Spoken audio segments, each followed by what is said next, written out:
अस्सलाम वालेकुम बच्चों, बताइए सब कैसे हैं? क्या आप सबको कहानियाँ पढ़ने में मज़ा आ रहा है? ज़बरदस्त।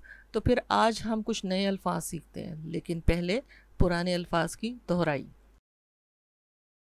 मेरे अब्बू हैं बहुत अच्छे। मुझे मुझे मुझे अम्मी अम्मी अम्मी पसंद पसंद पसंद भी भी भी आओ हिज्जे करें। द आ ल दाल।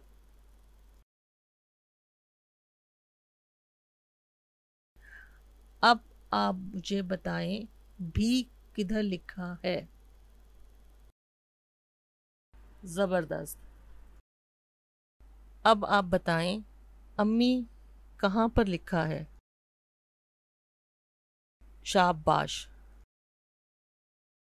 बच्चों अब आप बताएं मुझे किधर लिखा है? शाबाश। अब आप मुझे बताएं पसंद कहाँ लिखा है? माशाल्लाह, आपने सब सही बताए।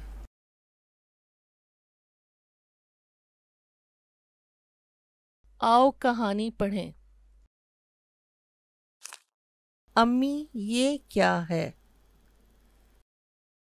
ये आम है। आम मुझे पसंद है। अम्मी ये क्या है? ये दाल है। मुझे दाल भी पसंद है। दोस्तों अब इस कहानी को खुद पढ़ें। बहुत जल्द मिलते हैं। अल्लाह हाफिज़।